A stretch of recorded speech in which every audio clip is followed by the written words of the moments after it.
They are top notch. Yeah, we love patio beers.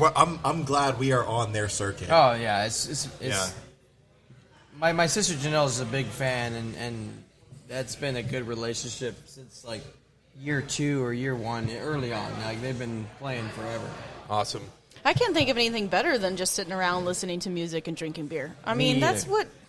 I don't know. It's kind of like the cross of my two favorite pastimes, right? I mean, music's best enjoyed live and in person, and beer is best enjoyed at a brewery. So beer is a social, it's right? A huge at the source. social thing, and then the music is also that. And if you can combine the two, you got a winning combination. Magic.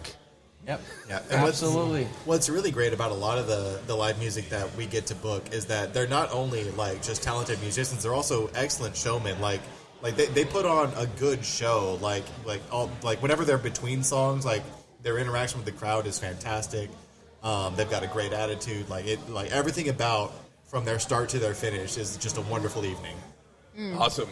Gotta keep the crowd engaged and control them. Yeah. It's not an easy thing to do. That is not an easy thing to do. You know who's good at that?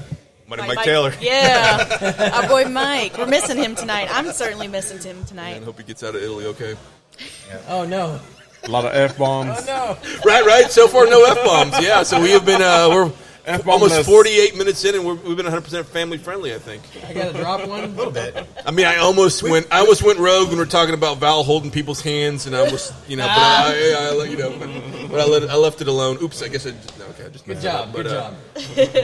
Hey, but yeah, we should save the date, though. In April 25th, we're going to have a big barrel release here. Ooh. And so that's something to look forward to, and we'll be releasing the new Juicy IPA collab that we're working on. Yep. Super excited about that. Yeah, and also I'm planning another event in June, right around the time for the anniversary. It's going to be a wing cook-off. A wing competition. So I love wings. Yeah. Again, I haven't posted any of this stuff because I've been swamped, but we're going to really start all good stuff. There's a ton of events that are coming up for the summer. It's going to be, assuming this whole coronavirus stuff kind of stays at bay and the folks in charge can really get it under control.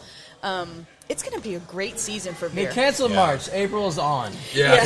Yeah, we're done with March. Gosh. Yeah, April Fool's Day might be tricky.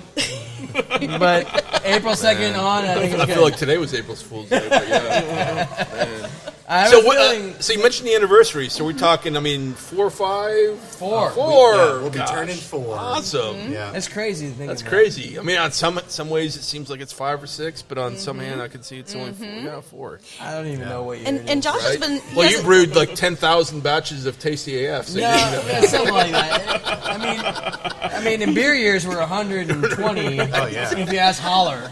Oh, yeah. Because they wrote a paper on it. Like I don't even know how many beer years we are. Well, okay, we used to talk about that, how the things change so quickly that 3 months is like a year. Like 3 months of beer is a year. I really enjoyed that they wrote I'll have to find that. little thing about that. I'll have to find that. In beer years we're 104, but we're 2. Yeah. I was like, wow, cheers to you, bro. He made 104? I don't know. Okay. It was a lot. Wow. They were really old. Every other day's a year. Honestly, if you think about it, it seems like it sometimes. But, it's really challenging. Yeah. This is not an easy industry. No it free depends rides. on how rides. lucky you are. If you're one of those breweries that happens to do all your sales in-house, and you have the population density to support your place, boom, you got it. Yeah. But if it doesn't work out, you got to play that game outside. Which is everybody in Houston. Everybody outside of the loop, basically, that's a is hard playing game that to play. game. Yeah. And there's only a couple, I can count on one hand, the breweries I know that are selling all their beer on site. And it's for various reasons. They are either able to do it, right, or they have the population density to support it, or there's so many different reasons. It's all relative to your situation, but that's a hard game to play. No, it is. Obviously the money's better selling it retail, but then again, it is. I think it's hard to go any one direction. There's a brewery recently failed that they kind of pivoted and went to the on-site only the wrong deal. Way, it goes bad for you. Yeah. It's just a tough game. We're all learning. We're always learning. It's just, Well, you guys have maintain what your brewery is known for, right? Yeah. So in addition to Tasty, and you haven't talked about the barrels that you guys been sitting on back No, we're there with sitting on some a couple fun barrels. stuff Yeah, back we should bring it there. up. We should bring it up. I want to hear about it. Louis, have you been playing a part in the barrel program? Oh yeah. I've been playing with it. Yeah, I think he got all. I think he picked them all up. Like personally, picked up all our barrels, if not all of them. But yeah. Yeah, just going out there, just picking up some barrels and seeing what we can do, play with them. Yeah, making our connections with the guys who make the barrels and all that stuff. It's been a fun thing. We have an Imperial Cream Ale that's on Whitmire bourbon barrels. Mm-hmm. We got 60 gallons of that. Yeah. And then you picked up from Yellow Rose. What did you get? You just got a bourbon. A bourbon barrel from Yellow Rose. Great. We did a rye. Now we did a straight bourbon. And we have another 50-something gallon barrel of that. Yeah. And we got Russian in that one?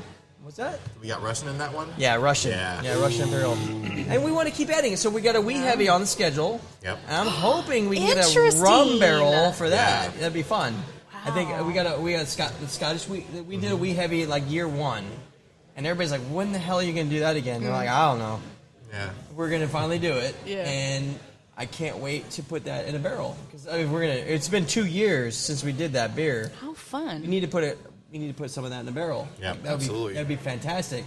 So we have our Scottish wee heavy. It's like a 10%, like big Scottish malty beer that we want to put in a rum barrel. I'd love to put in a rum barrel, but rum barrels are hard to find. Absolutely. I don't know. We'll see. Hey, Raylene, if you're listening, hook us up. Here, there's a long line. We already talked to him. Yeah. If we can't put it in a rum barrel, we'll put it in something. But I think we're going to definitely put a barrel or two of that. Oh, yeah. In something. I mean... Yeah, so that's my point. Is that we're trying to build a barrel program. It's fun. It's exciting. You guys have a lot to be blessed about and to be happy about. I mean, I think absolutely. I think if you look at the tap wall right now, the amount of beers that you have, one is impressive, and two, every single one of them is delicious. I mean, you've got the whole wide spectrum from a cream ale, which is like the basic of the basic, right? And often an introductory beer. Make it more exciting by doing an imperial cream ale, which is silly. I remember you were like, "Why are you doing that?" I was like, "I don't know why we're doing that." And I tried it, and I was like, "Oh my gosh, this is going to put me down tonight." I love that you had that reaction because Sylvia's like. She was like, "Why are you doing that?" And we were just wondering why. And I'm like, "I don't know." Yeah. We were trying to do something different, prop up the style. Yeah. You put me on the spot. I was like, I don't know. I mean, you're just always trying to play with something. You're always trying to come up with what new can I do? I can't fault you for wondering because it's a style that nobody thinks about. Yeah. Well, and for some people that are listening, that they might know, okay, cream ale, imperial cream ale. I mean, how are those different? It's not a whole lot different. Yeah. Okay, but I mean, 9% different. ABVs. Okay. So a cream ale is going to be 5-ish, Yeah. and our imperial cream ale is 9. Wow. Yeah. It's actually ended up being like. But it does not taste one bit over 6%. Yeah. They Very taste smooth. very Wow. similar. Yeah. Just one will really kick your ass. Yeah, one put you will on sneak your up on ass. you. Yeah. Yeah. So a funny thing about that beer, like two pints of cream ale is like one half pint of the imperial. Yeah. Yeah. What the hell happened there? Like For the wild crispy boys. Yeah. Oh. But I love that definitely is because my go-to beer on that wall when I'm here hanging out is that cream ale. Yes. I love the cream ale. That's my crispy boy. The imperial is that's my. I'm a brewer. This is my my cream ale, Kolsch, light lager, whatever that I'm gonna drink all night because I enjoy it and it's my nice little crispy boy. And then it's we made this imperial version and I go and I drink that one and it's just as delicious, if not more, but it's also 9%. It gets you there quick. So when Sylvia asked me that, I had no answer. I was like, I don't know what we're doing. I asked Jason the same thing. We had tossed that idea back and forth a couple years ago. It didn't actually make sense at the time. Yeah. We still weren't sure it was actually a thing. We didn't even know it was going to work out. We were just like, we're doing it because we didn't know what else to do. I'll go pour some samples if we want to taste the imperial. You can. Oh, yeah, I don't know if I could go for a little bit of that. Right? Yeah, I'll go pour some samples.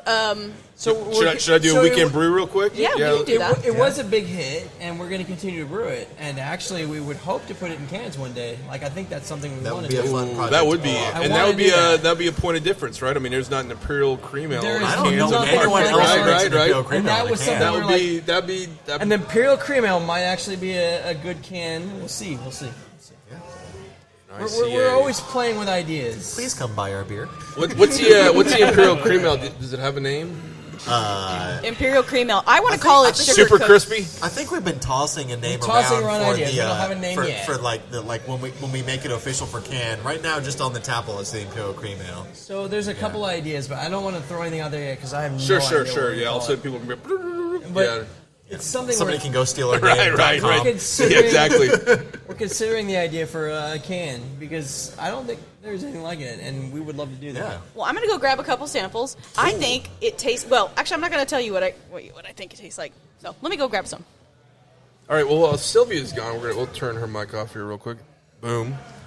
So what's next? What's next for the brewery? I mean, you expanded. You're adding new beers to the portfolio. You got some new double IPA coming out in cans. Yeah, the thing we're trying to focus on next is I got this new coffee place.